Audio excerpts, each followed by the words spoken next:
Second.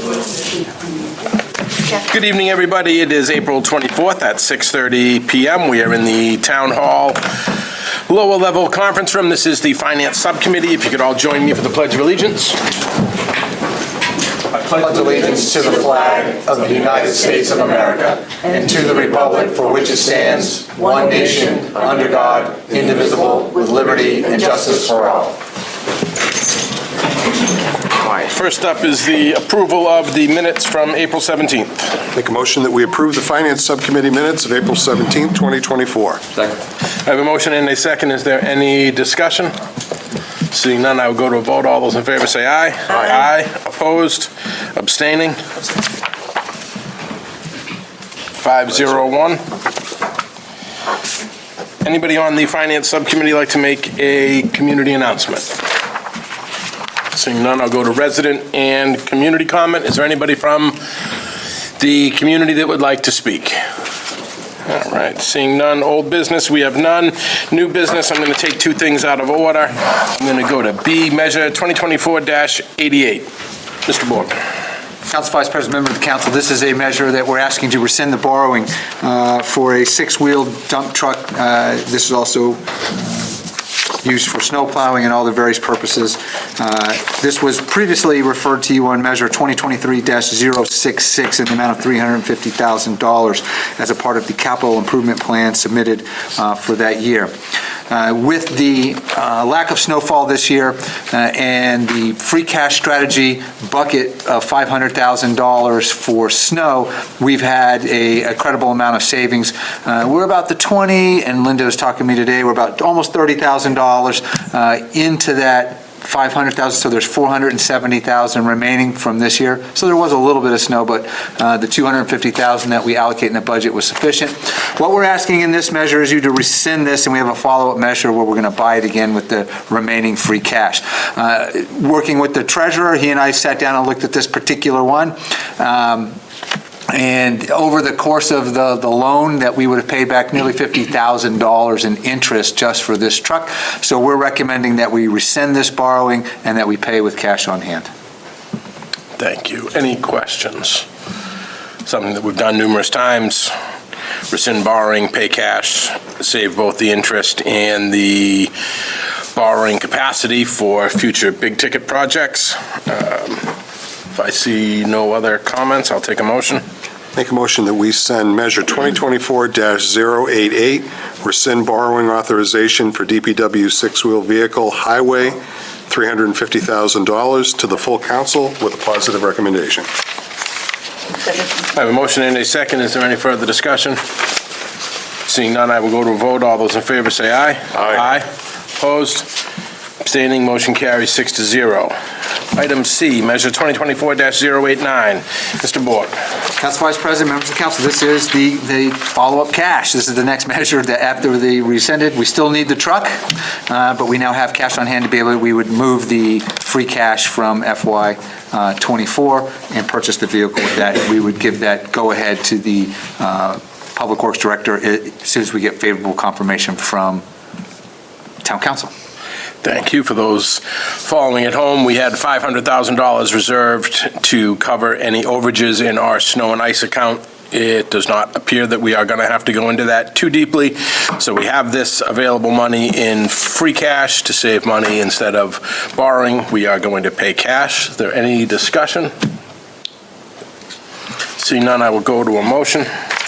Make a motion that we send measure 2024-089, authorization for the procurement of a DPW six-wheel dump truck with FY24 free cash to the full council with a positive recommendation. I have a motion and a second. Is there any discussion? Seeing none, I will go to a vote. All those in favor say aye. Aye. Aye. Opposed? Abstaining? Motion carries 6-0. Thank you. Back to the top of the agenda, FY25 Department Budget Presentations, A, Community Development, Conservation. Council Vice President, this evening, Tyler, come on up, Tyler. Another procedure here. We'll start off, this is the Community Development section of our departments. You'll see here from Conservation, Zoning, Planning, and Building. We'll start off with Conservation. Tyler, your show. Hi. So you can see from the first slide here, our little budget is looking to grow about 4.9% from 24 to 2025. Next slide shows some of the things we've done this year so far. I want to give a special shout out to Shannon and everyone else who was involved in the open space plan that got wrapped up this year so far. And we continue to administrate the Wetlands Protection Act and the local stormwater bylaw. Looking ahead, I'm excited to iron out some SOPs for the department, as well as some other things. Next slide. You can see here the very complicated organizational structure of our department. Next slide. Some beautiful pictures of natural resources and recreation spots throughout town. The phase 1 of the Martin area in particular was completed. We're looking to wrap that up with some infrastructure and educational signage, things like that this spring. I think June 15th is my goal for that. And next slide shows our overall budget, all the line items. Salaries drive this budget, but two other big things are just required: dam maintenance and pond maintenance. You see the 12,000 and the 10,000 there. And I believe that's the final slide. I'm happy to take any questions. Was the dam maintenance somewhere else What's the dam previous? Or did it just take a year off? It rotates as it's needed in, so it's a scheduled, so the last time you had it was 23, so this year it's every other year. Okay. Questions?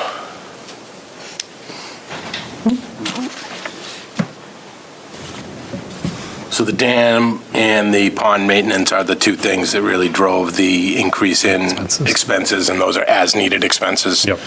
And the maintenance of the pond covers the algae blooms and the treatment for the algae blooms. Invasive plants, yep. So we're doing our very best to control that. I mean, make it a very receptive, receiving, welcoming, swimmable area instead of, coming out of the beach and you have all the algae. Green, yep. Nobody wants that. Any other questions? And they do work very closely with the Board of Health on the testing of this. So this is because we do occasionally put out when the bacteria do get at a certain level, we have to close. So that's part of this, and Anne Marie's department actually and Board of Health help take care of that. So this is a huge joint effort between Parks, Conservation, and Health Department. Just one item, the in lieu, $1,000. Yeah. Are you wondering what that is? Are you wondering what that is? Yes. I understand something to do with the town of Plainville. There's an arrangement with the property. Okay. Yep. Makes sense. Yep. If there's no other questions? Thank you very much. Sure. Thank you, Tyler. Yep.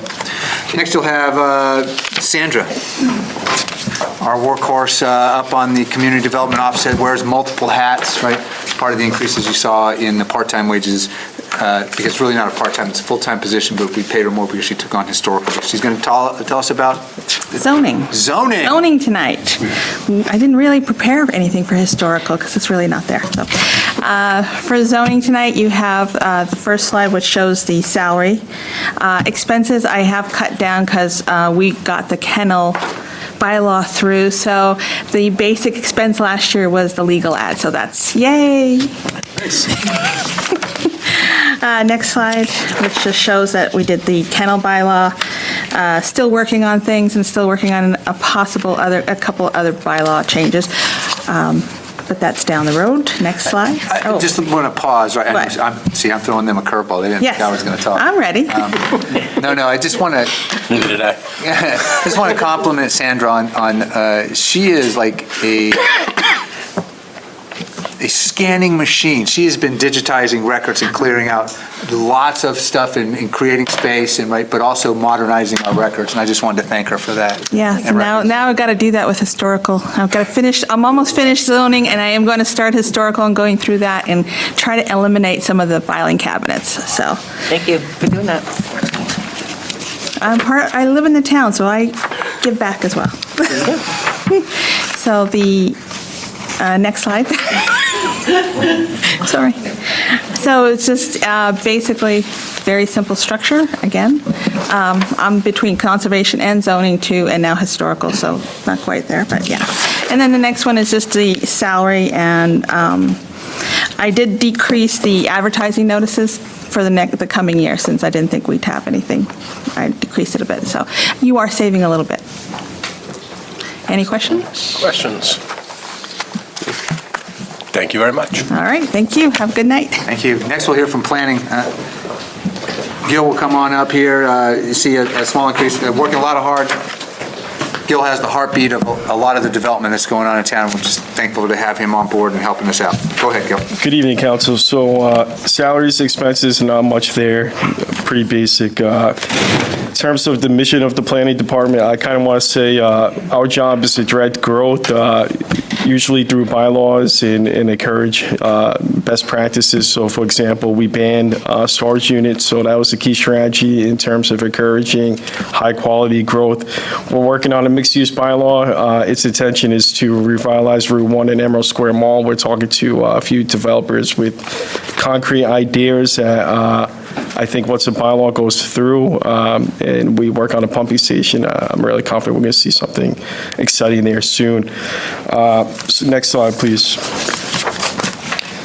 So I think the biggest accomplishment last year is Mount Hope Farms, a very old subdivision that was constructed in 2012, and it just stopped right there. It became famous for the wrong reasons every year, especially during the winter. We got many complaints about plowing and potholes and really deteriorating. Last year, the DPW and I worked on completely finishing the project, sidewalks, crosswalks, curbing, and new road pavement for about 1,400 feet of road. So it was actually a massive undertaking. The road is actually ready to be accepted. We just received the final as-built and we're finishing up. But I think that's a huge good thing for the town, right? Because I think residents were really getting sick and tired of seeing the road just sitting there rotting away and no action taking place. Next slide, please. I'm sorry. Just want to touch on soon next year, fiscal year, Mike and I have been working on the Church Street parking lot that he's going to give you a sneak peek at a upcoming town council meeting. Very excited about that, and you'll find out more. Next slide, please. Next slide. Nothing really new here. Same line items as last year in terms of expenses. No changes.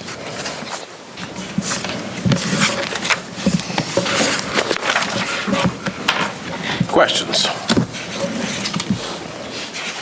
Thank you very much. Let's go. Next, we'll have building inspection. Hong Lee will come on up. Oh, yeah. For anybody watching at home, all of the information that we have is also on the town website. So you see that sometimes we're not asking a lot of questions, but we have the Munis spreadsheet showing us the last 3 years of historicals, this year how much they've spent and what they have estimated for next year in their budget. So if we don't see any big ticket changes, we generally don't have questions. Salary increases are generally all contractual, union-based for a lot of these positions. If there are any big ticket expense items, those are the ones we generally ask about. Thank you. So Hong Lee is about a month and a half on the job here in town, so we're very grateful to have her. So we'll turn it over to Hong. Yeah. Okay, this is my first time meeting, so please go easy on me, okay? All the information you guys seeking is on the slide. So, okay, the first slide is about what? They got it. You can go to the next one. Yeah, the next one for our goal for 2025 is just trying to getting more permit issued as much as possible, as fast as possible. And then, oh God, this is like anything else. Say that again. You got this. Okay, so trying to helping the town, helping the residents, and lead them to have more knowledge regarding the code compliance, and then, oh God, I forgot. And Customer service? customer service, yeah, just providing them the good customer service and with knowledgeable, comprehensive, and helpful to the public, and providing the safe and safe environment to the public. Oh, God, I gotta go. Oh, that's not good. Any questions? Next slide. Oh, next slide. That's next. Okay, so the budget-wise, we don't have that much changes, and then that's about it. Good job. Thank you. You hired to do all of them, I like that. Oh, I'll do better next time, okay? You did great. Doing fine. Oh, thank Can't do you. much better than that. Oh, thank you. So, one thing that I did want to point out is you see a 9.3 increase in salaries. However, you see a 53.7 decrease in expenses. That's because temporary help Yeah, dropped by almost $16,000, and that obviously makes up for the fact that now we are paying salaries instead of temp help. So it's a wash, roughly. And Council Vice President, this goes back to, we had some transition and some vacancies in this department for a long time, and Hong has jumped right in managing those permits. So like she said, she and I have discussed prioritizing, getting permits, the process down, and getting those out, right? We are running into, and we'll talk about this in a different session, we come back and talk about stretch code and different things like that upcoming. But we do see a lot of work that's coming in that's not permitted, right? We're running into a couple cases now where we're having folks that, all of a sudden, they've got to have somebody come in and look, and they found that, we completely built this in, and there were no permits pulled, right? And we're asking them to take it down, right? If there's a way that the inspectors can make a safe inspection on that work, great, but if they can't, it's got to be ripped up so the inspectors can see the plumbing, the electrical, and that's the cost of failing to do the right thing. But we want to make that the building's office, open and accessible to all the members of the public, that if you've got something, if you want to start, come in, have that discussion. We'll walk you right through it. That's why our focus is on customer service, right? And bringing that back into that department to make sure that, we don't have these situations where we say, I'm sorry, but you've got to rip this open so we can see it and make sure it's safe. That's what the law requires. So we're speeding up the process for permits. We're making sure that we provide that. We did have to hire some temp help. You don't see that in the budget anymore because we're fully staffed now. So, Thank you. It is always cheaper to pull a permit instead of paying to have the job Right. done, ripped out, and redone. no matter what your contractor might tell you. Yes. Thank you very much. You're welcome. Any questions? I'm sorry. Any questions? I did have one question. Certainly. The Okay. temporary position, was that a convenience, or was that a temporary person put into it and then made It was a into full- contract. Okay. It was a contract that we had with an organization that we paid we did in a $10,000 block that we tried not to use unless we absolutely needed it. So, not an employee. Thank you very much. Okay, thank you.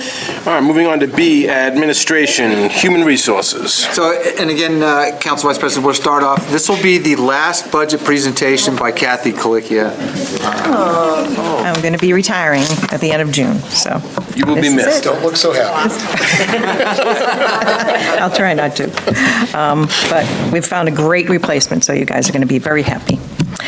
So that leads right into the salary discussion, because part of that increase that you see is due to the full-time salary, slight increase with the recruitment and finding my replacement. And also the part-timer that we had, looks like a big increase, but last year we had put in the budget for a 20-hour part-timer at step 1, and we recruited her at step 3.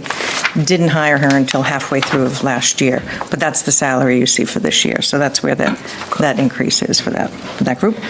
And expenses are down because I knocked off some money from the employment advertising. We don't do, a lot of print ads anymore. A lot of it is on Indeed. Mostly our school advertising is on School Spring. So, we took some savings there with advertising, so.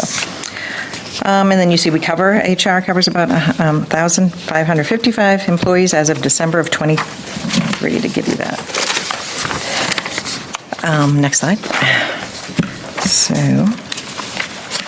give myself an extra copy here, hold on. Okay, so as far as accomplishments and goals and objectives, I'm going to tie two of them together under the theme of health insurance. So this was the year that we took on direct pay, and it had a huge impact in human resources, meaning we became our own billing agent.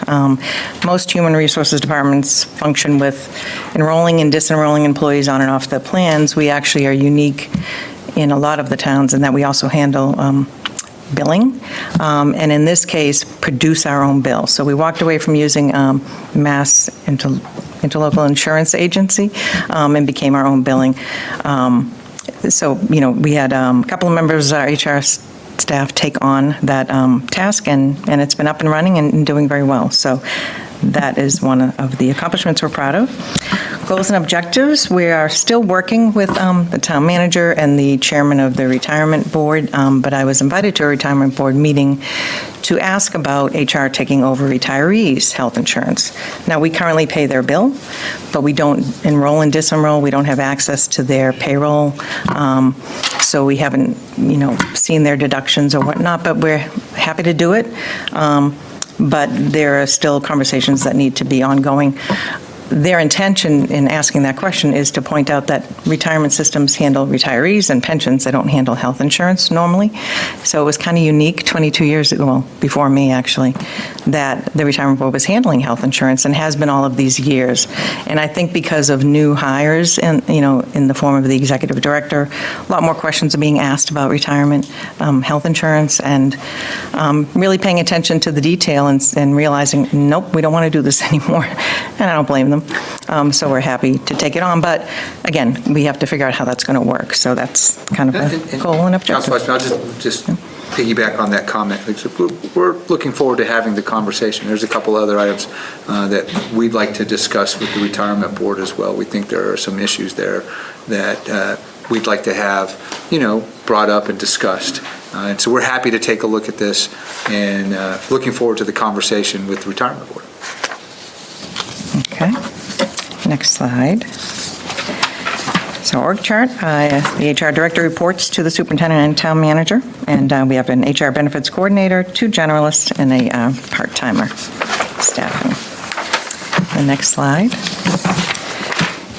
is expenses. As I said, they actually dropped due to the advertising line. And I explained what was happening in the personnel line. So any questions? Questions from anybody? I have a question. This is kind of more of a procedural one, but what is now the process of moving people from the insurance plan onto Medicare? And are we encountering any increase in disruptions of moving people on? It's a great question, and actually part of our learning curve, because we don't deal with the retiree plans at all, so HR will have to learn that.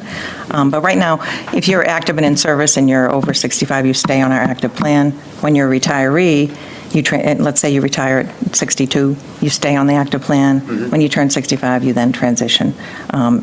So you are notified in advance, but how specifically the retirement board is now doing that, I couldn't tell you, but I'll learn.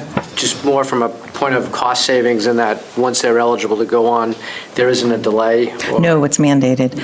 Oh, yeah, no. I think it was Section 18 that we took up, I want to say, it feels like 10 years ago that we mandated that occur, because we had an awful lot of people that were hanging out on. They don't let go, and they like the better. And we ended up incurring a penalty, Medicare penalty.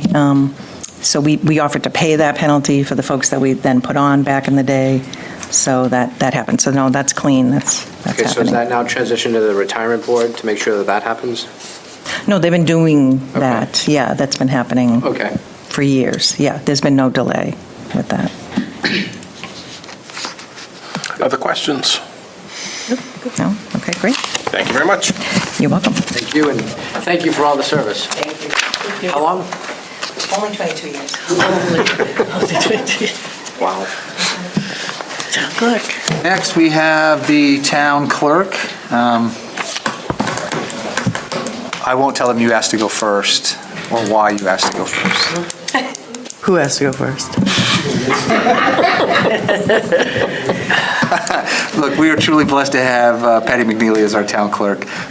Does wonderful things for the town, right? She did, matter of fact, we got our update during the town department head meeting today. It is coming to an end of the dog license. You know, you've got about a week left to get your dog, so I'm going to put in the plug to get your dog license in. There's about 500 folks out there that still need to do this to avoid the penalty. We'd like you to come in, but 1,700 out of 2,200, right? So we're tracking normal. This is the normal procrastinator. In a week, though, we could do 250. But she also did say that love is in the air, and that it is wedding season, right? And so if you're looking to get your nuptials all certified, stamped, and officiated, come to the one-stop shop there up in Town Clerk. We'll turn it over to Patty. Okay, as you can see, the town clerk's office budget hasn't changed much. Salaries is pretty much what's been negotiated. Expenses went up a little bit, but it's by $600. You'll see that in the end of the page. Next page, the accomplishments in my office. Well, first and foremost, I made the 95 billboard, me and my coworker. So those are bragging rights right there. Okay, hold on, Patty. We got to stop. You know what she's referring to? I do not. Okay, so I should. we got to give a shout out to her because Pat Squared, right? Pat and Patty Pat. in the Town clerks. the town clerk's office. Pat Boylan. We were looking for an image of employees, and we went before the Communications and Transparency Subcommittee, and we were talking about the billboards on I-95 that the town has access to that we get 10 hours a month on. And we were advertising our now hiring jobs open, and I don't think we tried to get firefighters to do this. We tried to get, other people, and everybody said no. The two people that said yes were Pat and Pat. Yeah, because I didn't think it was that billboard. I thought it was one on Southeast. But it was on 95, right? So that was, I found that was We too do have late. pictures of our two Pats up on Interstate 95. So it's called, now it's Billboard Pat. You're going to get that up on Facebook. And it has North Attleboro now hiring, right? And the link to where you can find it. So they did make the billboard. So, we are so thankful to you Yeah, so for saying yes. those are my bragging rights for FY24. Yeah. The other thing we did is we put our DBAs through Viewpoint. That's registering your business for us. And what that does is that it's great for the consumer, so they can do it at the luxury of their home, in their car. And then it goes to every department to be signed off, so everyone's aware of it, your assessor, your Board of Health, your licensing board, and your building department. So it brings awareness to all our departments at no cost to the town. We did that. And then we streamlined the process of getting our bylaws in front of the council, our zoning in general. So I just, formed a team of the enforcing department heads that are going to be using the bylaw, get their input, kind of iron out a lot of our things we have to before we present it to you guys. And so we streamlined. We had 5 this fiscal year. We have 2 that are in draft form to finish it. So we've gotten 3 done. So that's good. And Until it gets to us, and then... yeah, yeah, but that's been a great asset. I've had great, help from my peers and so on. So, and those are your resources, are your department heads. They have the information that you're looking for. So that has helped that. And then for FY25, we're just going paperless. We had a big scanning project, so that's at finishing. And my permanent records now from other departments are suggested, more or less. I'm not supporting paper. So it comes in a PDF, and then we just can upload it ourselves, and it's accessible and shareable and, searchable. So we are going paperless. And next slide. That's complicated. That's my other Pat. She works 25 hours. She's the best. By the way, I want to say that. And then in salary, in the history here, it's pretty simple. The only difference is, in general, is that I moved money from postage and office supplies to contracted services, and asked for an additional $600, and that's to continue to add rules and regulations to the code and additional bylaws as we adopt them. Okay, that's E-code? That's E-code, correct. We did about 18 rules and regulations for Board of Health. We did about half of them are going to be in this year, and the next will be in 25, so that's a great addition. So I'm looking for conservation and other things, so we're moving forward. Nice. Excellent. Any questions? Questions? Any autographs? Thank you very much. Can I turn around? Yeah.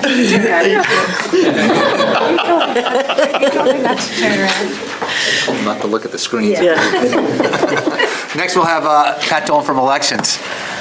Pat's got a busy year coming up. She's been working really hard. We just got through the town election, a lot of stuff. So, Pat, take it away. Okay, we're on the first slide here, and I'm not looking over there whatsoever. As you notice, there's not many changes on elections, so we'll go through this real quick, okay?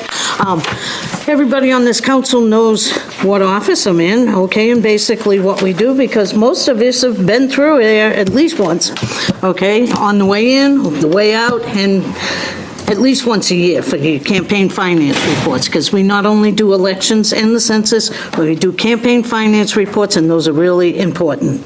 Okay, next slide. What we've accomplished in fiscal year '24 was we did get through the year. The 2024 census was sent out and updated. We did the 2023 street listing. I tend to think, no, we haven't done 2024 yet. We did the street listing book, which lists all the residents and voters over the age of 17. We have information on people under 17, but it's something we never give out anyway. It's for school planning, et cetera. It's all maintained in our system.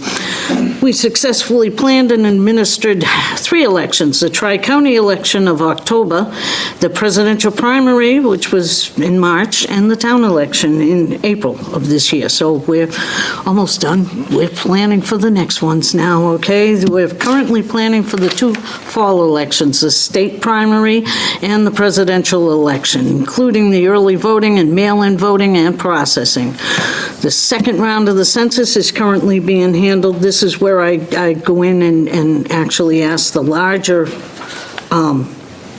units in town for their information on their people. We've already sent forms out to them, but a lot of people don't respond to the census, and then we get them in November. So along with the 500 that haven't applied for their dog licenses, if you'll pick through that junk drawer, get your census form out and send it in now.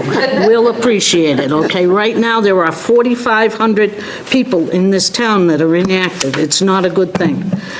We've done the census. If you didn't get a census, contact us. If you didn't file your census, contact us. If you can find that one in the drawer, just drop it in the mailbox and we'll take care of it from there, and you won't be tied up in November, okay? And goals and objectives is, the first one I have, I didn't put it on the slide. It's survive the September primary and the November election, because these are big things. This is our Christmas, you know?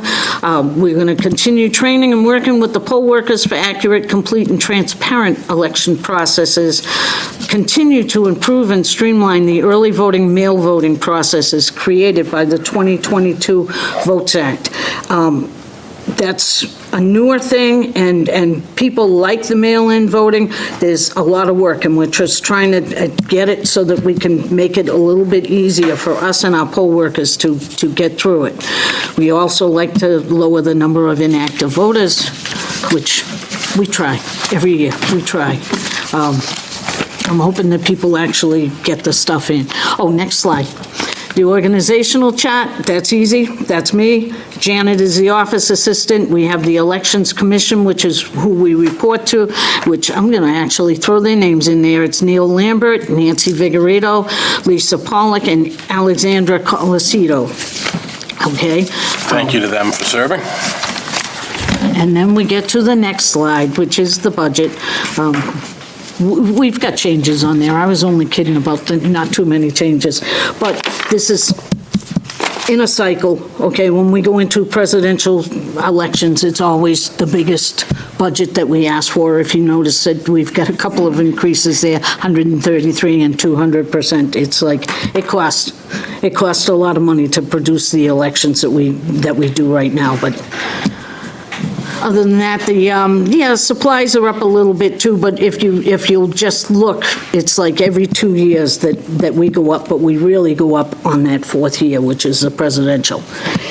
Any questions? I will highlight that there's one change. We've had an update and an additional request here. On the Munis spreadsheet, it reflects a $35,000 increase from the first slide that you had. It shows $248.83. So this is just updated of late. We've gone to $276.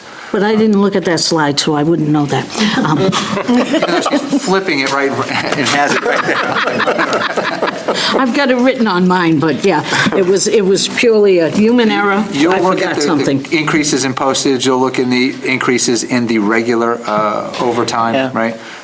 This is what's driving a lot of the train on mail-in ballots and making them available. Is there any way to go back to the state for an unfunded mandate? You want me to answer that for him? Go ahead. We do. Okay, it is an unfunded mandate, and they do reimburse us. However, there's a difference in the opinion that they have in the state, I guess, as to how it's handled. Now, we get another reimbursement from the state, which is called the 3-hour polling, because years ago, they wanted the polls open at a certain time, okay? That, we can use that reimbursement in our budget. We have just found out within this last year that you can't use the money that the state's reimbursing for such things as our mailing costs, our poll worker costs, overtime, okay? It has to go into the general fund.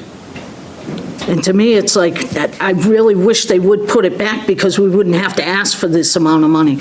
And the 30,000 is just trying to be realistic. If you turn around and take a look, we normally have smaller amounts of overtime, but if you look at this year's accruals, there's 22,000 there already.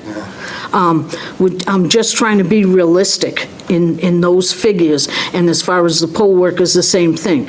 We're actually, the town is getting the money back. It's going into the general fund, or they get, I'm going to say probably 90%. There's some things that the state will kick out and say, no, we don't allow that, or what have you, but most of them, there's a point in time that we work like an entire weekend. That's to process them just before the election. The state hasn't decided that that's an unfunded mandate, so that's why I say about 90%. But we submit to them and they reimburse it. But again, it goes into the general fund, not back into elections.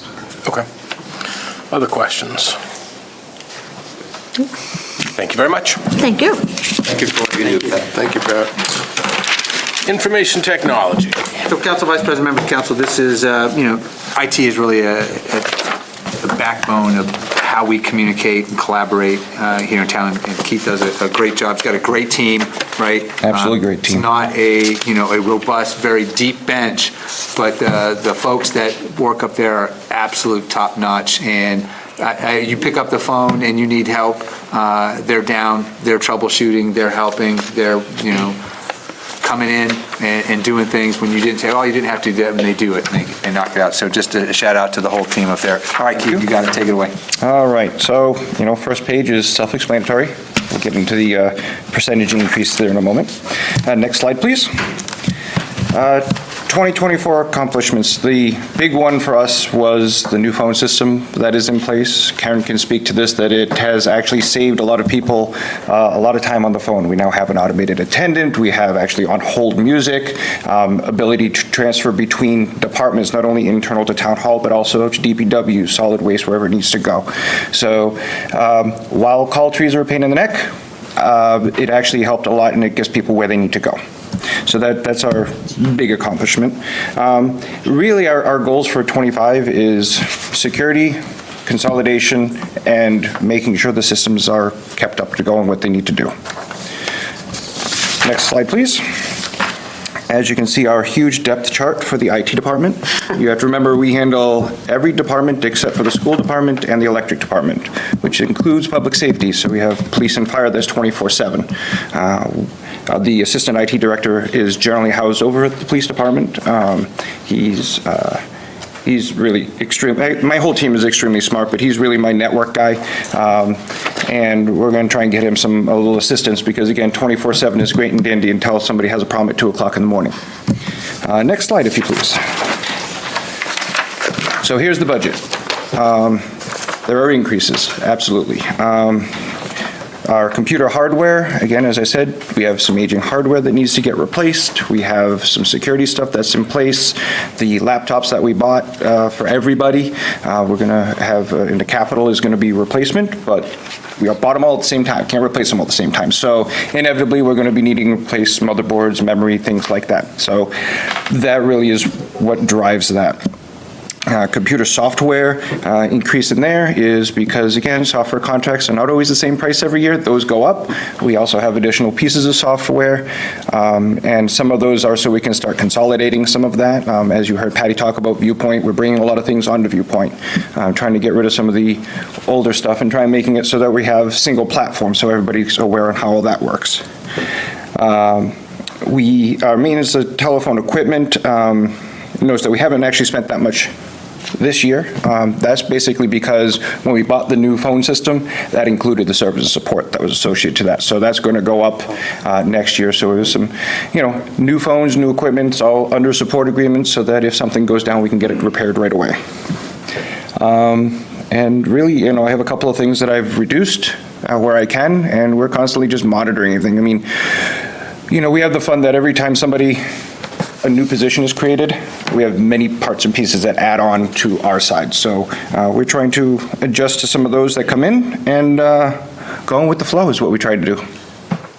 Excellent. Questions? Mr. Cameron?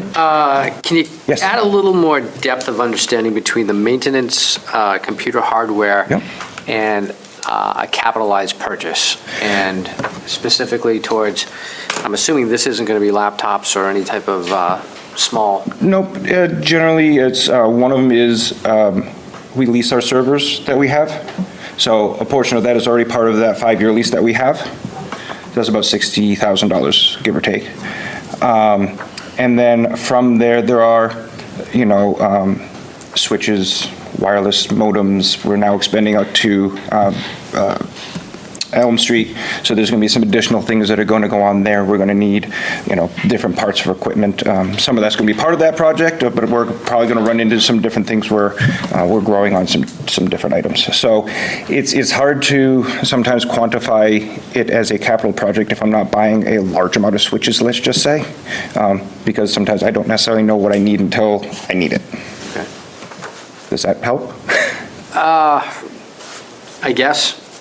I'm just wondering, for $640,000, is that, and I guess that's the next line down, what's that, That's the software. Okay, Yeah. I'm sorry, so, the switches. Yep. What's a switch, a couple, $1,000? Can it be up to $20,000? Yeah, so the capitalization policy, if you're only buying one of those, I would think that would go under more of a.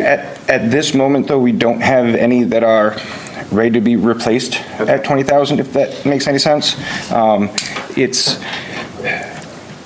We have a variety of, hardware things that we're going to need to get some backups and stuff like that, but I always like to have something in place so that if something were to go wrong in that scenario, I can get it right away. So that's the first question. Second Yes. question, hate to follow up on that, is, are there any new standards coming out for which the town needs to be compliant with, like NIST and all the other? Following.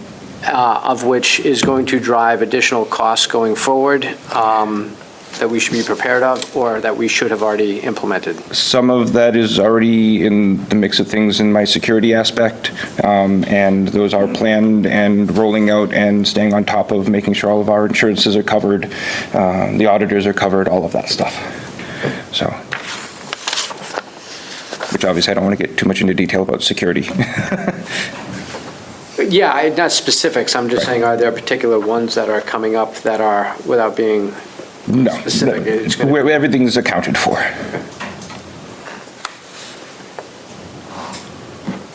Other questions? Thank you very much. Sorry, just Councilor Donner? real quick. I noticed there's a 20% decrease in the cell phone line? Yes. That's good. So Yes. what caused that decrease? So we had several, like the conference room phone that was down here. So that was a voice over IP phone that was connected through this. So we had several of those. We had some hotspots. There were a variety of things that, while bringing the new phone system in, we were able to reduce some of that. Now, I will say, we are looking at some redundancy things that we have, and we're thinking about changing some carriers and things like that, so that there are some things that might change in that, because we want to make sure that, especially since the phone system's now more voice over IP, that we're covered on that side. Okay. But we're able to reduce that number right now. I will add, though, that we also picked up a software package with the phone system that allows us to communicate through our laptops. So it's not driving us to put a cell phone in every employee's hand. Yep.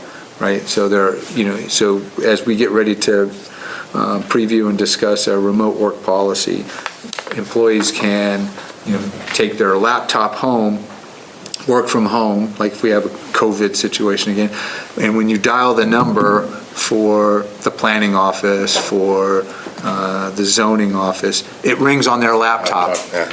right? So, and we can communicate, it makes remote work even more possible at the municipal level. Thank you. Welcome. Other questions or concerns? Thank you very much. Thank you. We are going to hold off on town council and town manager to the end, since we all have to stay. Public buildings and properties. So, Tim Chenard is our Director of Joint Facilities. This is his first one. So we've had a last one, and we've had a couple first ones. We'll turn it over to Tim. Go ahead. Good evening, council members. I'll keep it short and sweet for you. We're looking at an overall budget increase of 7.5%, most of that being in the budget, in the salaries line item, because you hired a fantastic public facilities director. Excellent. But we're seeing only a 0.5% increase in expenses for the public buildings line item. Next slide, please. So, I wasn't here in FY24 really. Well, I am, but not much to say there. But our main goal this fiscal year is really consolidating the facility maintenance amongst town and school. It's going to be a long process for us, but getting it all under one roof and starting to see where we can save costs on contracts by using all of our buildings to increase our purchasing power. The next slide, please. Right now, you're going to see a very small org chart. This is going to change a lot next year, I believe.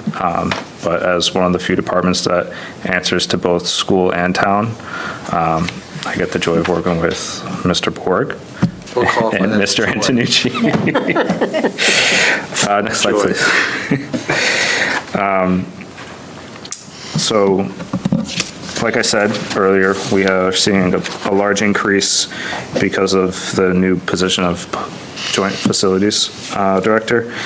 But as the town moves towards a more centralized facilities department, I honestly expect to see this grow, but it'll be because we're moving people from other departments potentially to our own department. And just a real quick comment on why you see that large shift in the salary at 49.1% there at the top. We had originally an additional amount in there, and it would have been a reduction actually, but we asked you to transfer money because of salary we didn't use to a different line item. It came from this.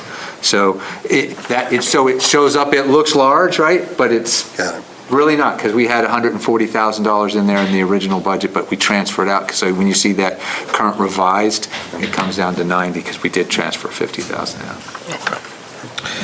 And then last fiscal year, you guys had an increase. You had the purchase of 451 Elm Street. So we had a larger bump last year, but this year we're holding pretty steady with what our estimates were for costs for that building, and they seem to be holding true this year.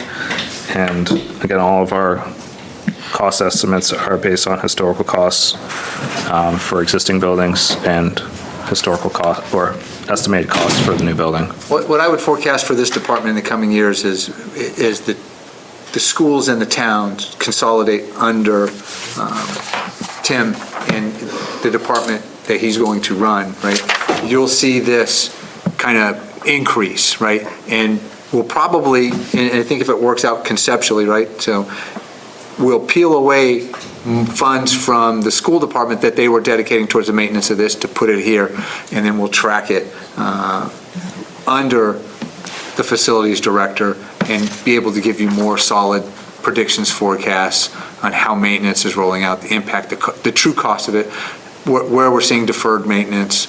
So this is why we're investing in Tim. This is what we see him bringing to the table. So you're going to see change, and he talked about it on the org chart, but you're going to see it here. It's going to show up here. This was probably going to increase over the next few years as we consolidate, much like you saw in IT, how they grew from well under $1 million to now well over $1 million in total operating costs. But this is what we feel is the correct move to give the town a good snapshot and path forward with facilities. When you do condense, we would see those changes on the other budgets. You'll see them on the other budgets, that's correct. And also, we reduced out of this line item, in conjunction with, out of this department specifically, public buildings, 1.5 employees. So we were able to reduce, so you see a 0.5 employee here, right? That used to be a full-time, that's no longer. And we eliminated one position completely. Okay. Questions?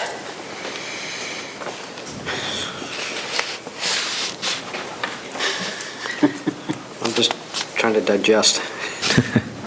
I'll give you a second. While he's digesting, I will comment that we're still, right now, there's not a huge amount of expenses for 451 Elm Street, the Morabito building. So. It's gonna stick. It's gonna stick. I won't if you stop saying. So, but we are looking at ARPA funds that we have still to carry us through a good portion of FY25 as well, because those will expire in December of this year. So they have to be obligated and on a path to being completely spent. So you're going to see some different numbers next year based on 425. But don't forget there's a revenue offset as well with, we're zeroing in and working to come to an agreement with Scribble Time, and that's right now in about the $140,000 ballpark for the lease, for the space that they have.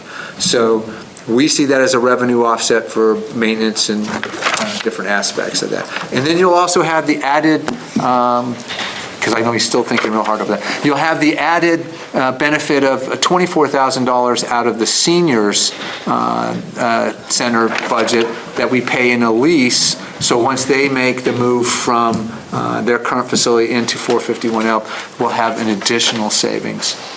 So, and that's a net of 160, 170 right there, just in costs alone in revenue or revenue offsets based on no longer needing services.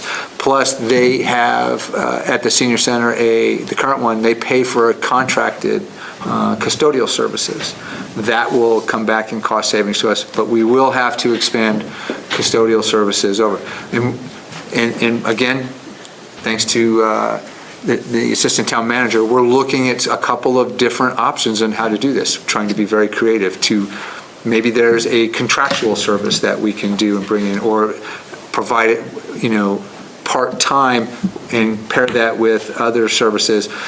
Like some of the departments have custodial services now, but this is something I think we're all watching and looking at, and we're managing it with the objective of controlling the costs, delivering the outcomes, and providing all the services that these facilities we thought and would intend to do.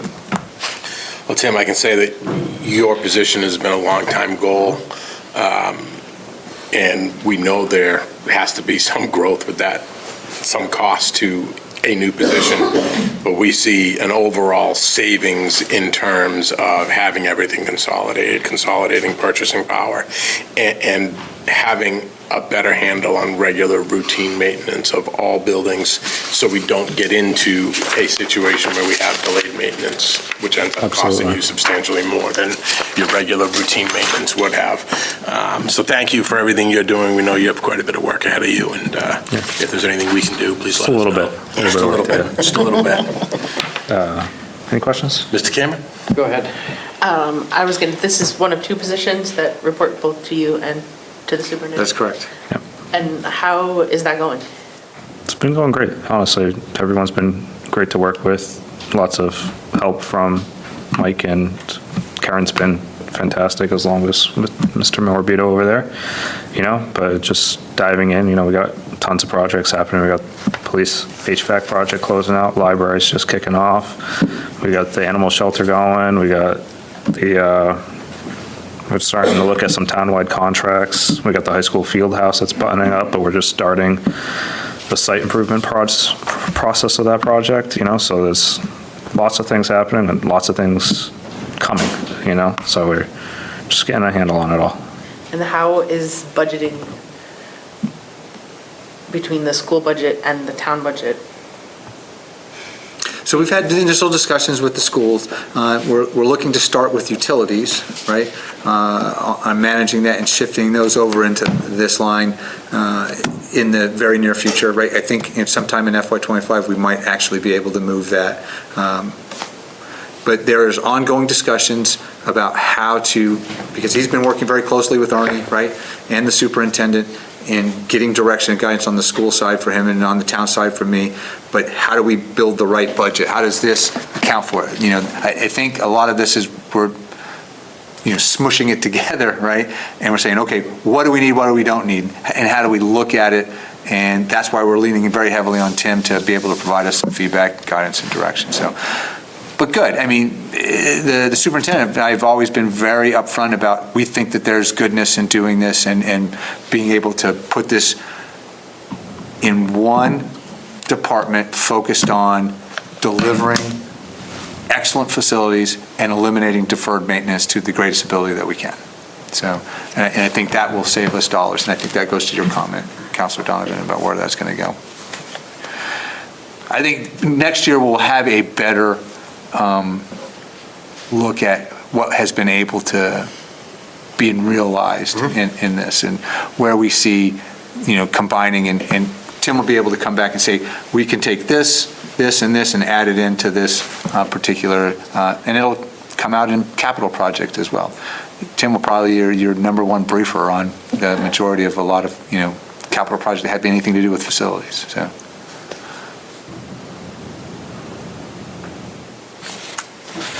Mr. Cameron? Two questions. One is, can you elaborate a little bit more on what goes through the contracted services line? So contracted services counts for a lot of different things that we do in town, such as working with different contractors to get jobs done. Because right now, as you can see from the org chart, we don't have any facilities dedicated staff on the town side. So everything that we do is contracted out for that. So things that happen, we had a flood in here, that's contracted service. We have maintenance items as well, but we also have contracts for things such as elevators. We have contracts for things such as generator maintenance, those, a lot of different. Electrical, plumbing, Yeah. anytime you need general. HVAC, PMs. Okay, so that's both the fixed stuff, that's the annual service agreements, as well as the as-needed items? Yes, so I mean, we have. A boiler that blows up in the school. Right now, I know. school, that's a different subject. But a different assessment, initial assessment. But if you had, an electrical socket here or lighting in the, a ballast issue with the lights that we have, there is no employee in the town that can do it. That does that. Okay. So we contract those services out. Yeah, and that's what we've done historically, and I'd like to get to a point where we're starting to share some resources, and if it's a small thing, and instead of bringing in a contractor and spending $2,000 changing out some lights or changing some switches, I know we had issues with the light switches here in Town Hall, that's something easy that I could have the town electrician or the school electrician come over and do in 25 minutes. But when I hire a contractor, it's a 3-hour, 4-hour minimum at $100 an hour. So, that's where we're going to see a lot of savings is once we have a good idea on the amount of staff that we truly need to take care of the schools and the town buildings, we'll be able to bring more things in-house and stop spending money on. But you do see that we reduced that. Well, that's kind of the question of, is that a function of that consolidation of effort, or is it a? We see that as a gradual merge of all the different, portions of this department coming together under Tim and being apportioned out. Okay. So we still need it, right? Still got some work to do, bringing this all together, and I think getting it under one, chain of command and making it work. Okay. That's good, because that's what I was hoping to hear. Yeah. The second part is, again, just a odd question, but looks like all of the other functioning costs, water, maintenance of buildings, seem to be in the same ballpark pricing, but the electric went up. For Elm? Yeah, was there any? So we only had Elm for us since September. Yeah. So we're We did an electrical analysis of previous utility bills from the previous owner. So we knew how much we had, so we estimated what we were going to have for the next year. So that's the number you see based on our work. Okay, so that's So that number only includes, the large cost of that is going to be cooling and conditioning the space, and that's only from May to end of June, essentially. But in this coming year, we're going to have July, August, September, and then we're going to have the tail end of the fiscal year for FY25 that we'll need that for. So that's why you're seeing that increase, is because we missed the cooling season last fiscal year, but we're seeing both sides of it coming in. Okay. Any other questions? Thank you very much. All right, have a good night. Now the lifeblood of the town, the financial departments. Council Vice President, it's our honor and privilege to bring to you tonight the town assessor. Cheryl does a great job for us, works great with the Board of Assessors, right? Love my board. Yep, absolutely. And again, I just want to make one comment here. The measuring list that went out, came back,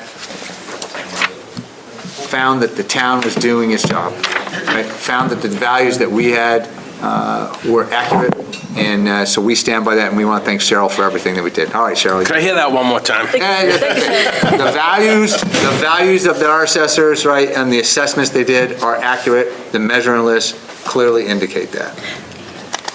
Thank you. It was mostly unpermitted air conditioners. Central AC was the huge thing. But with Viewpoint, I'm getting notified now when they have permits, so hopefully that'll change. Our mission, the easiest part to say, is to value real and personal property, fair and equitable, and we follow the laws of the Commonwealth. That's the main thing. Next slide. Accomplishments. I think I want to give a shout out to Sue, because all of our accomplishments, anything we've accomplished in our office, I couldn't do it without her. She's invaluable. We've got a lot done over the last year. Viewpoint, we've, as they've implemented things in other departments, we've kind of taken on more of that too. So without her, we really wouldn't be able to do a lot of the stuff. Our goals for next year, I think the biggest goal is to maintain our focus on new growth. It's important to watch what's going on and not all of it, catch the things that aren't permitted and accurately get everything in the way that we're supposed to log them in. And real quick, because you know I'm going to do this. Could you really just give us a quick update on where you're at in your appraisal and your appraiser training? I have finished, I'm about halfway done. I'm at the point for an appraiser trainee, so I would have to do you have to do a certain number of hours for training, and then the second half, another 300 hours, I think it is, of class. So I'm about halfway through. This is something that we undertook when we created that position of the chief assessor, right, that we were not able to fill, but we invested in Cheryl to take that on, and she's moving smartly through that program, and you know, you just heard she's about halfway done, so we're looking forward to her getting that under her belt. It's a lot of, it's very time consuming. You don't realize how much is involved in it. I like it though. Next slide, please. Our org chart is pretty easy. Myself, in the Board of Assessors, we have 2 admin assistants and a data collection. We're actually down 1 person right now. We did interviews last week, so we're hopefully getting our second admin assistant back up and running probably within the next month, I hope. Fingers crossed.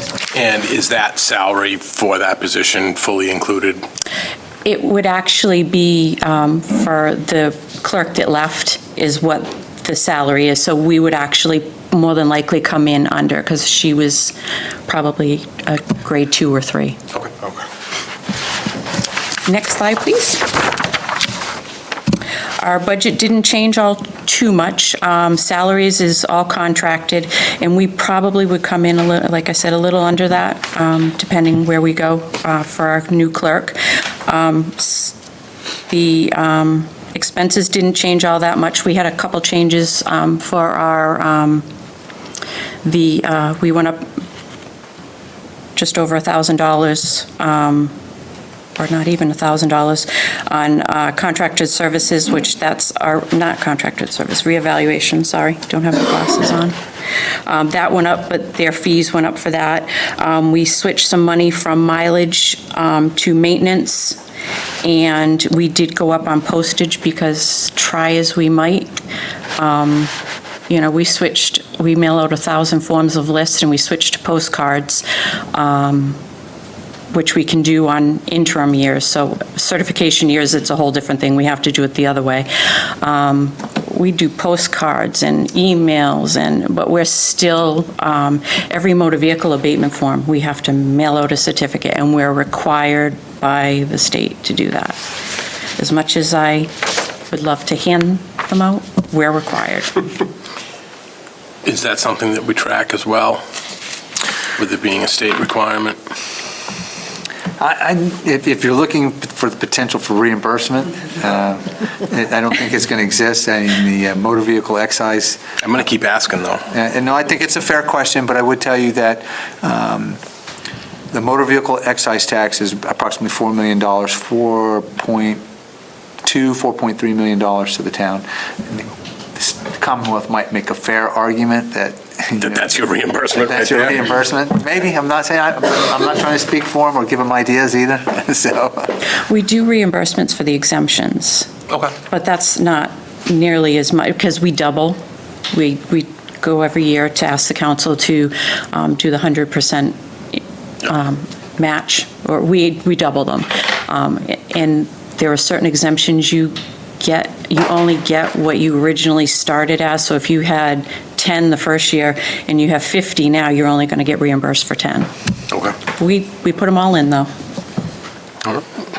Questions? Thank you very much. Yes.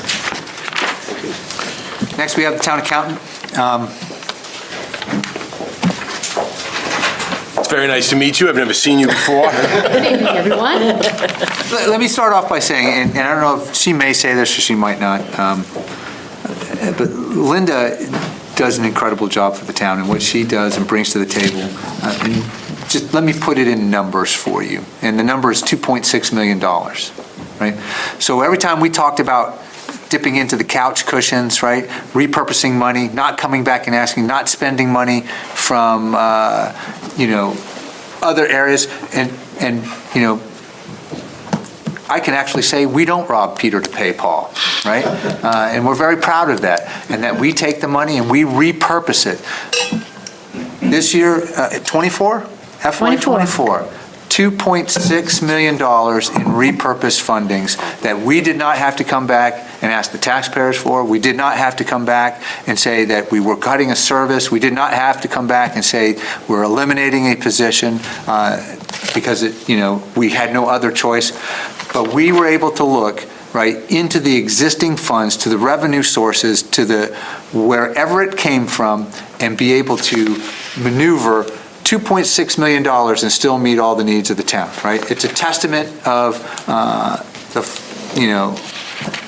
financial acumen that Linda brings to the table, and we are absolutely blessed to have her on this team. And she should never be allowed to go nail her high heels to the floor. Thank you, Mike. That was very nice. I don't even have to do slide 2 now. Salary and expenses, it's modest 5% increase. Next slide. To piggyback on what Mike said, that's what I was going to talk about. The highlight, I believe, is repurposing funds. So we have two. We usually, as a rule, capital is either funded from free cash or from bonding. And so by repurposing these accounts, we take free cash that has already been appropriated and we appropriate it for something else. That leaves the current year free cash free to do something else with. And when it comes to the bonding side, we do the same thing. We take there's a lot of rules and regulations to this, but we take bonding proceeds and repurpose it. For example, and like Mike said, it was over $2.5 million this year. Since '22, it's been $3 million in both free cash and bonding proceeds. And when you think about it, and to all the taxpayers that are listening out there, Rich's Memorial Library, we repurposed almost $1 million of already bonded proceeds to fund that project. And what does that mean? That means we're not paying bonding fees. We're not paying principal and interest for 20 years. 20 years. So it goes on beyond the $2.5 million. And Mike and I are constantly talking about this. We are constantly talking about how to save money. What can we do with the money we have? I'm in his office every day, whether he likes to see me or not. See? So that's what I'm proud of. For 25, I'd like to talk about this, even though it's in the infancy stage right now, is we're starting to talk to the schools, and with Gil LaForte being the new, I don't know his title, business manager. We're talking about the school who has Budget Sense as their software to come over to Munis, which is the town software. That will streamline and make our life so much easier when it comes to paying bills, POs, looking up accounts, you name it. So I am really, really excited about that, and I hope that happens in '25. Next slide, please. This is my organizational chart. It's a little different from last year. I'm still the same. Tammy is the assistant town accountant. Lori Ann is now senior accounting assistant. And you'll see the part-time accounting assistant. That was an accounting assistant position. So I've gone through 2 already in the last year or so. I sat down and talked to Mike, and I said, Mike, I'm not having any luck here. And it's not our department. People don't leave because they don't like us. They leave for different reasons, and sometimes it's the pay. So I talked to Mike, and I said, gee, I wonder if I could share Chanel with you, because I've heard nothing but great things about her. She's smart, she's personable, and I think she would be a great asset to the accounting department. At this point, I'm going for quality, not quantity. So now we have Chanel 17 hours a week, and she's doing a great job. So what we were able to do was we took Chanel's position as the RSR, and we created 17 hours in the town manager's office, and then 17 hours, and she's being cross-trained in accounting and doing residential service. So Chanel is really picking up a lot of, but that also was able to reduce a 0.5, FTE, so inside of our office, and give us a little more space. And it's nice because she can take calls in her desk upstairs. IT rigged up her phone or whatever you call it to take calls up there. So if she's getting a resident services representative call, they're not waiting. She's getting the call up in accounting. I like to see that. I like to see that. It's fantastic It's use working of out great. existing resources. That's It's very working good. out great. Next slide. This is my budget. There's not much to it here, a little increase in training seminars, and that is because I'm looking for Lori Ann, who is our senior accounting assistant. She does accounts payable, and she's working on, we kind of gave her a little bit more responsibility, and she's taking care of contracts now. So she's in the process of doing procurement training. So that's why that was a jump up there. Salaries, under clerical salaries, there's just small decrease because when the wage and salary sheets came out, the whole Chanel deal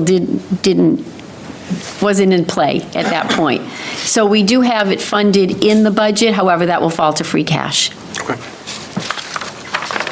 Any questions? Good job. Okay, thank you. you very much. Thank you. Next, Chris, we make sure, and look, you're going to see two departments here squashed as, one treasurer collector, and that just makes sense, but an overall reduction. But every bonding question, I go to Chris. He is the guy that is leading our charge for a AAA rating, right? Look, if we get it this year, I would be really surprised. They're going to hold our OPEB, over us, and we're battling that right now. But I think we're making a very good case of our continual investments and how we're handling it, right? And as we move closer to our pension liability fulfillment, he's leading the charge. He's making sure that we're bonding. We were able to look at our bonding this year and come back and say, all right, how can we do this? We know we got this potential debt exclusion out there, right? How can the town best prepare for that? How can we present the best case to the voters for favorable consideration? What can the town bring to the table? Chris is working hard every day on that to make sure that we're going. We looked at a chart today, right? And I don't know if he's going to show it to you or not tonight, but we can talk about it. We're on a decrease to go under $3 million. And you notice when we talk about debt service, I try to keep it around 4, and we've hovered around that. In the next 2 years, we could be under 3 in the 2.8, 2.6 area, right? And opening up some range for us to potentially come to the table with the taxpayer for the high school. But the guy that's going to do that and make sure that's going to happen, and he's key part of the capital improvement committee, right, is Chris Sweet. So we're thankful for him and all that he does for us and making sure that we get, every dollar we need. Thank you, Mike. That's very generous. Thank you. And good evening, committee members and council members. Thank you. So this slide, if you look at the budget sheets behind, it's sort of a conglomeration of the two into one. So we have an increase of 7.5 in salaries for the two departments, and a decrease of almost 27% in expenses. And that decrease is primarily due to doing a realistic, not a contractual, but a realistic usage of our time and attendance software. So we have a time and attendance software that we pay, or we have contracted for about whatever, I don't have the dollar amount right off the top of my head, but the point is we're not utilizing it fully, even though we have the potential to utilize it fully. We have 600 or so employees at the school that aren't using it. So we're not charged for it. So habitually we're not using it, but we've had to keep that budget line high because of contractual usage. But this year we're going to just reduce it to actual usage or projected actual usage. So that's a savings, if you will, on the budget. Questions? Okay. Next slide. Yes, sir. Actually, I do. What's the requirement to get your time in? Daily, weekly, biweekly? Biweekly it's submitted biweekly, Okay. yes. There's no state mandate that has to do that daily? No. Okay. No. It's only the military? Departments we submit weekly, but it's captured biweekly. Okay. Okay, so the next slide is accomplishments. So as Mr. Borg has pointed out to me, great organizations do the routine things routinely. And I'd like to thank my staff for helping us do the routine things routinely. Granted, there's a few accomplishments here, but the day-to-day, the 30,000 motor vehicle bills, the 24,000 real estate and personal property tax bills that go out, the $1 million or more a week that go out in checks to our vendors to pay for the goods and services that we use, the $2.2 million of payroll that goes out every 2 weeks. So, those things are routine and, thank God, no hiccups. So we're doing that great work routinely. But, obviously I would just like to highlight the fact that we've maintained our AA+ rating. As Mr. Borg has said, we're going to try to go for AAA, which is the highest. We have our ratings call actually a week from this coming Monday. We're issuing our almost $10 million worth of bonds on May 22nd, and then they'll go to market at that point. In terms of goals and objectives, we have a lot coming up, but I guess the biggest one is what I'll call Town Hall Tetris. Trying to join the collector and treasurer departments into one area, one physical space. Granted, we have 451 building. I'll call it something, that site, that'll free up some space in this building as well. But, consolidating the two departments so we can get better utilization of our staff. There's some downtime in the tax office, the collector's office. They could be over on the treasurer's side doing things there as well. So better utilization of staff, consolidation of functions, a lot of synergy, if you will, combining those two departments physically together. So we'd like to see that accomplished. And I guess we have a target date of December 13th. So hopefully that will be accomplished. Next slide. Just the same as last year, treasurer collector is myself, assistant treasurer Shelley, my payroll coordinator is Gail, office assistant is Kelly. She's actually the part-time assistant. It's an open position right now. We're going to think about re-racking that and figuring that a little differently. On the tax or collection side, we have the office manager over there, as an assistant, and also a part-timer over there, so no real changes. Again, we have the two budgets on the next sheets, the next pages. I don't know if there's anything that you guys need out of this, but it's there for your consideration. And we can talk about debt once you're through this part.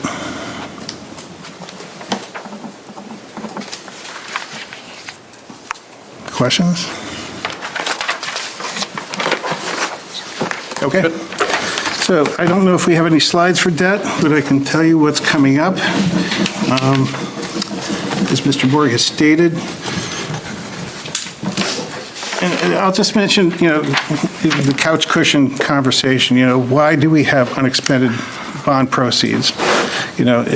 Ideally, if we were to borrow for exactly what the project cost or the item cost, that would be great, and that's why it's better to borrow late in the fiscal year so that we can internally borrow from ourselves and pay for the things that we need to buy and do. And then when it comes time to actually borrow, we're borrowing for the exact amount. But most cases, we don't have that luxury, so we have to estimate, it's a $2.5 million project, and it comes in at 2.477, so we now have some extra change in the cushions, if you will.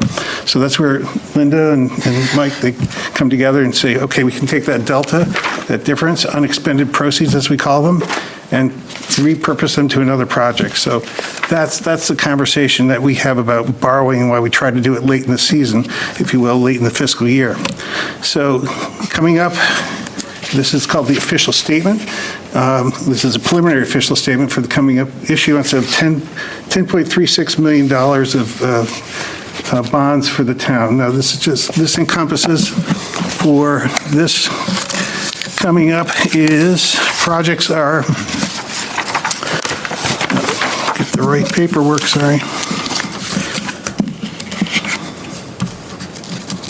The 10.36 million is going to encompass borrowing for the library refurbishment at $2.1 million. The typical repair, replacement, and maintenance of roads, bridges, and sidewalks at $500,000. In the six-wheel vehicle, we don't have to borrow for. We just took care of that, so that's off the list. The Ambet School roof project, which now has been increased now for a total of $3.5 million. And then a whole variety of water and sewer projects, which don't impact general government. They're not taxpayer paid for, they're ratepayer paid for. So that in the aggregate total is $10.36 million. These official statements I have on the town, my treasurer collector webpage. Not a lot of people even know that they exist there, but it's a real fountain of information in here, not just, about the bonds and financial situation of the town, but this is almost a travelogue of North Attleboro, stating what the building permits were, what the valuations are, what the school enrollments are, the average, what the median income is, what we have from motor vehicle taxes. This is actually a great document for anybody interested in looking at the town to see not just, financially, but demographically what's going on here in the town. So every year, I am going back several years on the collector webpage, or collector treasurer webpage. So coming up, besides that, we will have a discussion, or you will have a discussion regarding next year, what you're going to use, or what you want to borrow for capital projects. We have a number of them. We have $700,000 for road, bridges, and sidewalks, 10-mile river dredging program for $1.5 million, fall school boiler replacement at $750,000, and that's on the general government side, and then a whole variety of sewer and water projects. So that's what I'm budgeting for fiscal '26. You have to think that far ahead, because even though we get them approved and borrow for them, like these projects that we're going to borrow for in a couple weeks, it won't hit the books until the following fiscal year. So, subject to any other questions or any detail, that's all I have for you tonight. Questions, concerns? Cameron? A couple questions. The closing costs of the issuance of the bonds, does that go against the bond proceeds, or is that a line item that's in the budget? It's an interesting question. I have a hopefully good answer. So, while we don't try to get what we call a premium, we do get a premium when we sell these bonds and issue these bonds. So last year's premium was over $700,000, and we took the expenses, what we call the issuance costs, and last year it was on the order of just under $70,000 for issuance costs, because you're paying for the financial advisor, you're paying for S&P, you're paying for a whole bunch of people taking their cut. U.S. Bank takes, $550,000 or $5,000 out of that. So everybody's got a little piece of the pie, but we're able to use the premium to reduce that cost, and the rest of the premium we actually pay down the debt with. So rather than, we divvy it up, the financial advisor helps with that.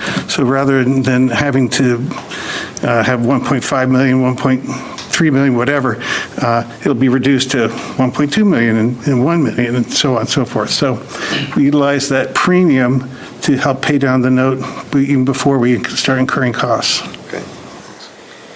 And a follow-on question, and this is going to something that's been kind of sticking in my craw, and that is the OPEB, because I know that is a huge driver of a rating, particularly in a high interest rate environment right now. And I know, what was it, a little over $400,000 is all we were putting in this year? That's correct. Towards the OPEB. Is there a sensitivity analysis that says, hey, if we go another $400,000 in towards that of free cash or of excess money that we have at the end of the year, how soon will that get our rating over your hurdle of the A+? Because it's $400,000 now, and it saves over 30 years, millions of dollars.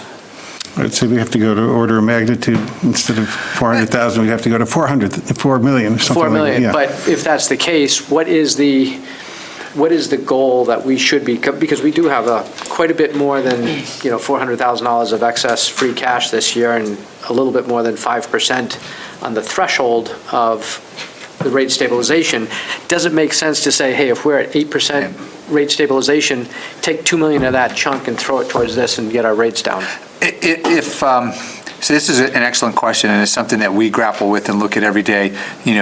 Can I buy down my obligation to get a bigger savings? Can I weigh that against the pay points, the projects, the execution, the services that we have to provide today to be able to do that? First thing I would start with is, in my tenure here, we have put in well over $2 million into OPEB, right, in 4 years. And we don't talk about that number when we talk about the stabilization, because those accounts that we've done where we say we put $7 million in stabilization, capital improvement stabilizations at $5 million, the free cash we have, so that gives us $13 million. But we've also done another $2 million into OPEB, and we're paying for those liabilities for those retirees that are going to be very expensive. And our plan all along has been to fulfill our pension obligation, and that this year is at a little over $4 million in payment, right? And we're 6-7 years to 32. 2032. 32. So I think 32. So we're getting to the 10-yard line, right, with our retirement, and the plan has always been to shift to that point. I think it's probably a good time to look at if we have some wiggle room in free cash in this next year. If it would push us over the hurdle to get to AAA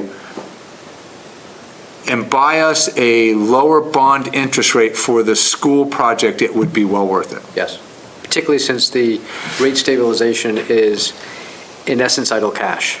Yeah, so tied to that would be potential reductions in the prime lending rate and the Fed, and watching what they do, how that rolls out, because there's a vote coming for debt exclusion in the next year.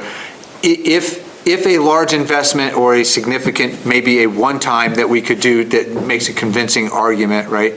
And we'll have our call with the S&P this next month early, and we'll get an indication of what that might be.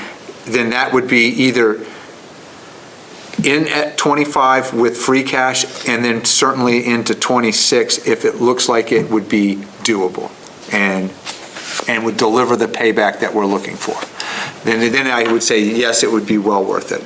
But I think the timing is, we have what we're going to put in now. I think the OPEB call and the bond rating call that we'll have in May will give us an indication. We'll see the free cash come in October this year, so we'll understand and be able to position.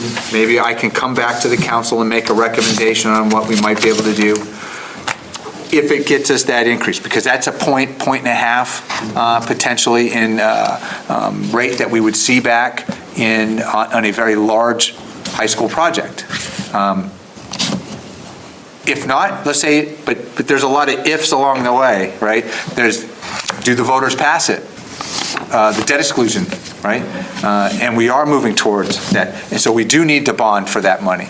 If that doesn't pass, it still may be worthwhile to do it, offsetting that future liability by paying it now and maybe advancing our plan, and we can get to pension liability and won't be so dependent on it, and we can free some of those funds up for something else in the budget. So I think this is a continuous discussion we need to have over the next 6 to 12 months.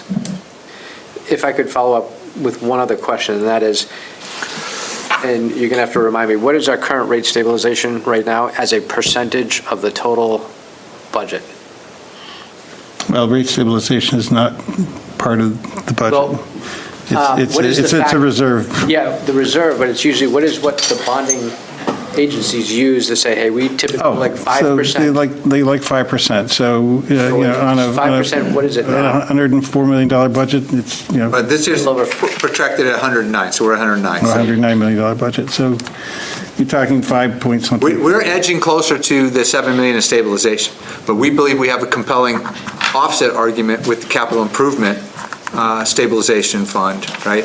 Because we have opted to put money into the capital improvement stabilization, forcing the potential for projects that we will have to conduct if the high school debt exclusion passes, right? That would limit our ability to continue a full force capital program. But now we're investing in that. We know that we're going to have to potentially replace police cars. We know that we're going to have to, replace plow trucks. We know that there's going to be a roof somewhere. There will be a roof somewhere that we're going to have to replace. A boiler, right? Something's going to happen, right? So we're hedging, and I believe we're making a very strong case. But I would like to jump in and point out, if you don't mind, so the fact that we have 7 point whatever million in that stabilization fund, the fact that we have 2 whatever million in the $5 billion in the capital improvement those things go towards our AA plus rating. So Understood. They like that in there. Trust me, they love to have that in there. So they want that and more. Well, I guess that was the question, and that is, once they have a threshold of, hey, once we've reached our limits, any additional doesn't do much in terms of their rating, unless you take that money, dump it in against the OPEB. They don't tell you that. Well, that's what I'm asking to say, how do you coach that? No, but I think that's right. It's like adding more insulation to your house, right? Insulation does one thing, but if you triple your R factor from R10 to R40, let's say, right? At a certain point, there's no return on that, right? You're just making thicker, insulation. So we've met our obligation, right? And we have not been putting money into our stabilization. Instead, we have opted to, one, continue to fund at the level we have, our OPEB, but also now looking into the future, seeing where our obligations are going to lie and trying to preserve our capital and putting it there. I believe we have a strong argument with the bond agencies that, this town is looking forward and preparing and not going to be dependent on, bonded dollars for all of its operations, even after we potentially take on a major build at the high school. Chris, you might remember this. What was I think it was unofficial policy with free cash to rate stabilization? Was it the first $250,000 of free cash every year? They would try to put that into the stabilization fund. There was some number from free cash that when we were spending down that stabilization fund at town meeting, that they tried to set a policy, and once we hit the number, that obviously went out the window, went away. I forget the number exactly, but you're correct. We did have a practice, not a policy. Yeah, practice. And that's what we still need to adopt as a formal OPEB policy. Would that help if we adopted a formal OPEB policy that, hey, the first X amount of free cash every year is going to go, the second X amount, since the first is snow and ice, the second X amount goes into OPEB, since we are no longer putting it into rate stabilization. So that's a double-edged sword too. I mean, so now you've hamstrung yourself, you handcuffed yourself to a policy, so it reduces your flexibility. So, what's your return on that? So that's a delicate question. And again, S&P Global, they're the rating agency that sets the bond rating. Every year it's a different rating for each issuance of bonds, so they're issuing that rating on that coming bond. But of course, they're looking at past history and the current financials. So do you want to hamstring yourself or not? That's a policy question, not. And I've always maintained my commitment to, one, we put it as a line item in the budget, right? So we've created one, and I think we should all be very proud, and through the town council in this process, that we've put over $2 million into OPEB. Second, if the opportunity arises and we're looking at our free cash, you would see a bucket on my free cash strategy that says OPEB, right? And Mr. Cameron, I think he's just looking forward, and he says, if there's an opportunity, and something that we have been thinking about, can we make a compelling case to knock a point off a future very large borrowing? I don't know what amount, but it would be large, which would save millions of dollars. Then it's worth it.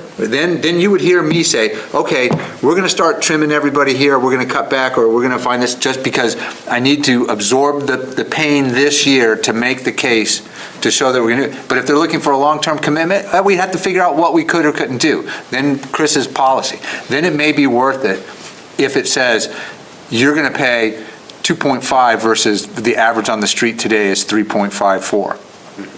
That would save millions of dollars over the life of 30, and if legislation passes, and I have to think about this one, if it goes to 40 years, right, and you can borrow for that, but that's a long time, that's 2 generations. California, that's 50 years. And that's 2 generations, though, right? But that's 2 generations, and Japanese 90-year mortgage. It's like, you may vote for a debt exclusion, and we're going to, mortgage this for 40 years, but, after, you're long and gone, somebody will get the benefit of that relief one day when it comes back. I want to make sure that our voters, our residents, there's, on the horizon, they'll be able to see that, right?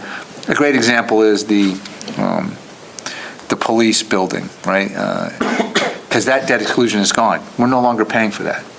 And the people that voted for that, they can still remember it. That would pass by, 19 votes? Yeah, very, very slim, very slim. So, and they were able to realize that and got that credit back.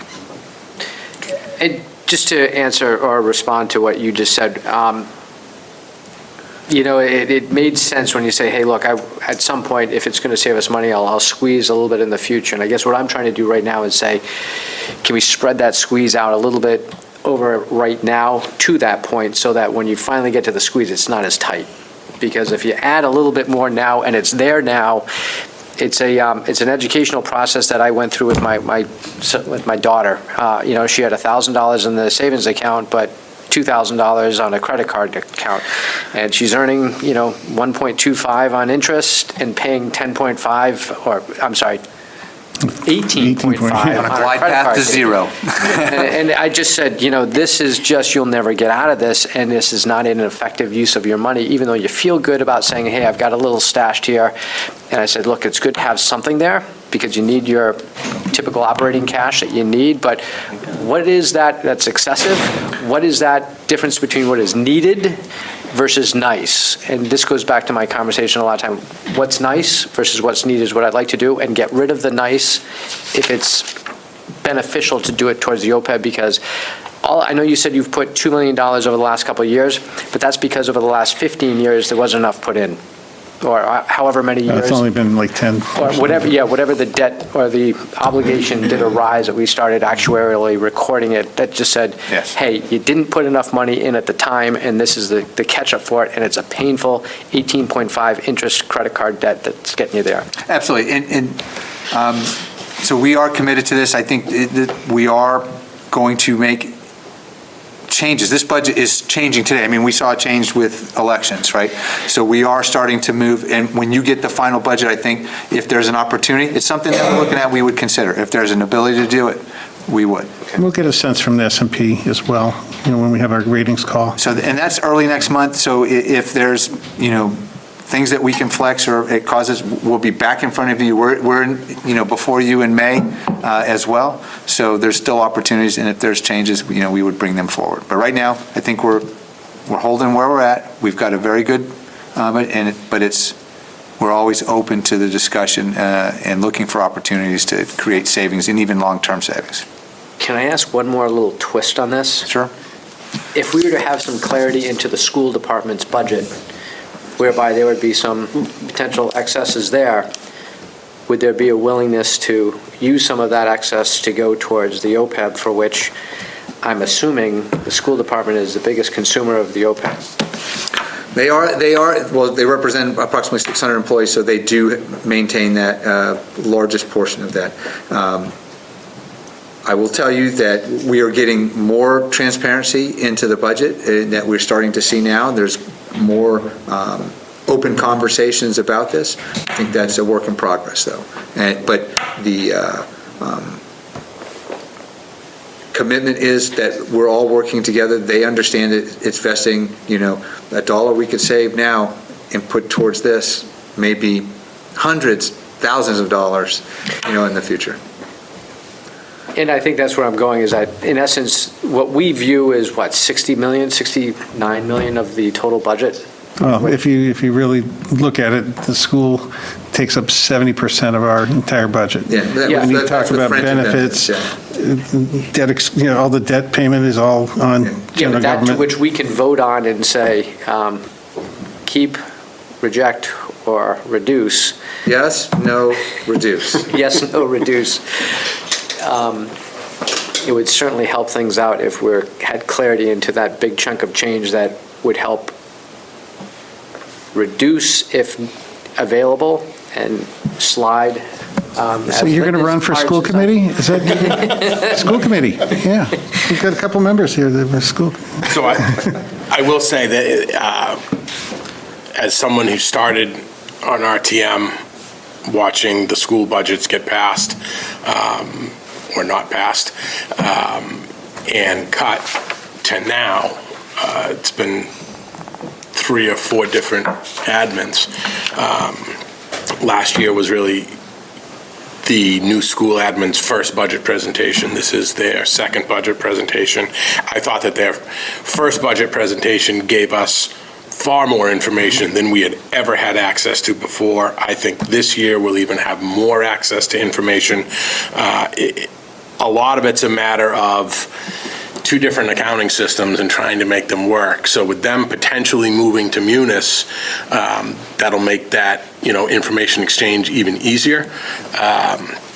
But you see us working more with the schools instead of town school, just one entity, the town, working with the joint facilities director, kind of merging that, taking over some of the operating expenses, utilities to start. I think as we see it grow, we see more cooperation, we see more information, and we see more ways that we can possibly help the school by saving money on our end at the same time. So I am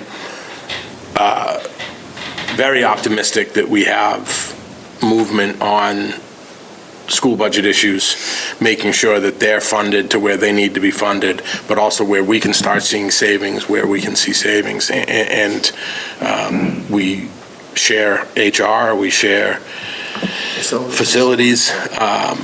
And in fact, payroll as well. A lot of payroll, the accounting stuff, communications. So there is a lot of cooperation that we never had before with this administration and with this school committee, and I just see that growing in the future, where we can have this discussion. Hey, here's how much this cost. Anything which comes back, can we use here? Anything we cut here, can we use here? So it stays where it should stay, but it just kind of reduces the overall burden on our side without having any effect on their side. Certainly positive movement on that front. And I concur. And, having been here a couple of years, I've seen a lot of transparency grow.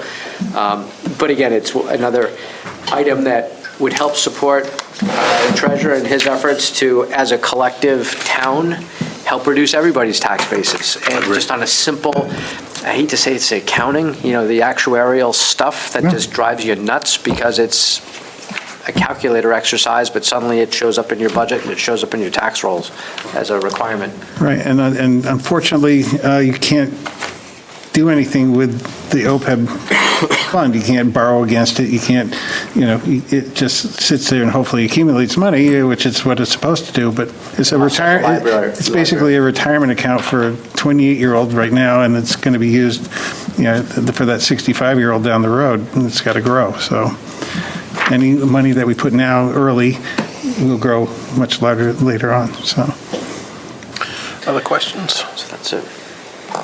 Thank you all for your time. Thank you. All right, back to the front. We're going to go to Town Council, Town Manager.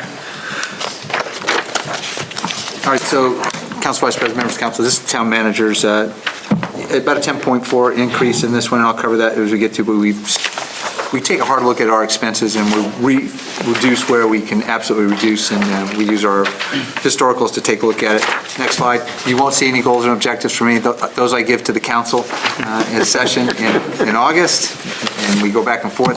But I'm going to show you our org chart right now and show you some of the changes that we've had. So under the town manager, I did add here for this year the director of joint facilities, and I show a line with the superintendent there, so you see that. But next year, he's going to be on his own. He'll have his own department. But he's close by right now, working with departments, and we'll take the training wheels off, and Tim will be out on his own. You see the assistant town manager there and the communications information officer. We were able to eliminate, again, 1.5 employees previously under public buildings, and then you'll see down there in the lower right, the part-time residential services representative, right? So we took Chanel, we pushed her into 2 departments, we got effective, efficient use for the organization out of that one person. We did add the communications information officer, right? But we're using the custodians that we reduced and the reduction of 0.5, so that's a 1. It's an overall 1.5 reduction, right? And we do share the custodian that we have in Town Hall with Public Works. So that worked out very well. So we're looking at how we can modify and use the organization to meet all of our needs without adding new people unless there was a specific requirement to do so. But now, the Communications Information Officer. We were spending through the JPRG firm that did public relations for the town through the fire department and the schools over $20,000 a year. So we were able to capitalize that cost and bring that back. So there's a cost savings there for that individual as well. So there's an offset there, and that pays for a portion of the salary. But now you see that showing up in the town manager's munis sheets.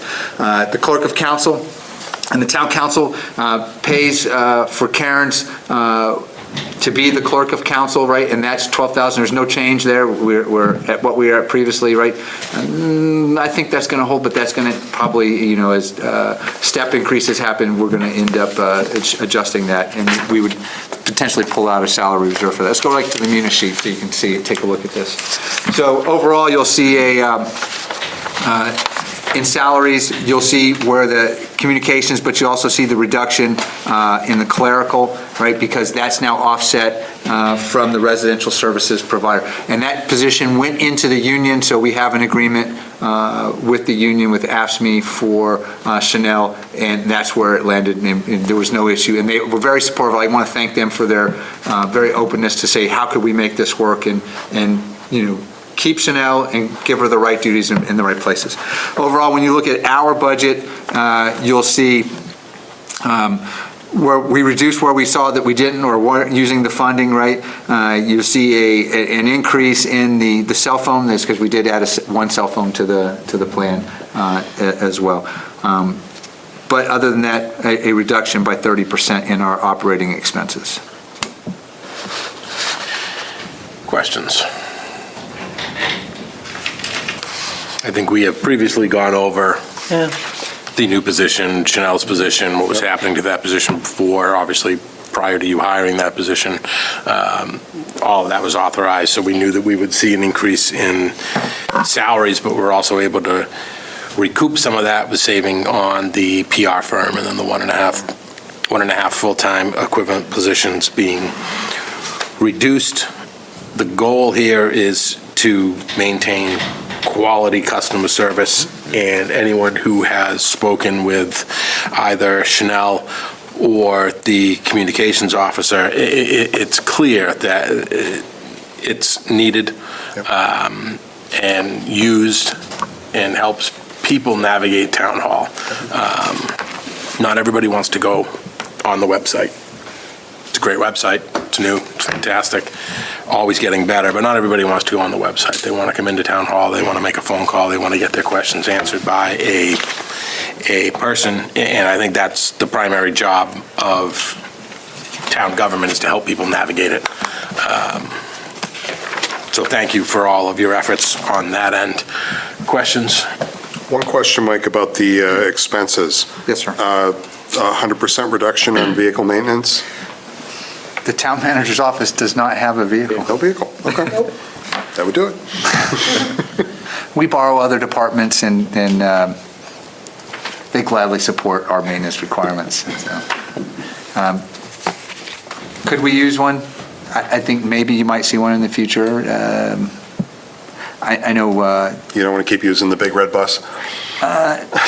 Look, I personally drive it, but I do ask the town manager to do a lot of things. He's wearing a couple hats right now. Animal control, right? And he drives his own vehicle. I think if we were to take a recycled vehicle, I know I would like to get one over to buildings, right? So Tim has one to get around to all the different facilities, right? So we're going to use a fire vehicle for that, that they're, instead of selling it, we're going to keep it and just make sure he has it, so. But right now, for us, no vehicle. Thank you. Other questions? All right, thank you. And again, I do believe we talked about the town council budget, and it's 12,000, but it's no change, and I think we talked about in the first one, when we did all the... That's right. All right. The non-personnel ones. We've reached the end of our agenda. I will take a motion. Make a motion to adjourn. I have a motion and a second. All those in favor say aye. Aye. Opposed? We are adjourned at 8:26. Thank you very much.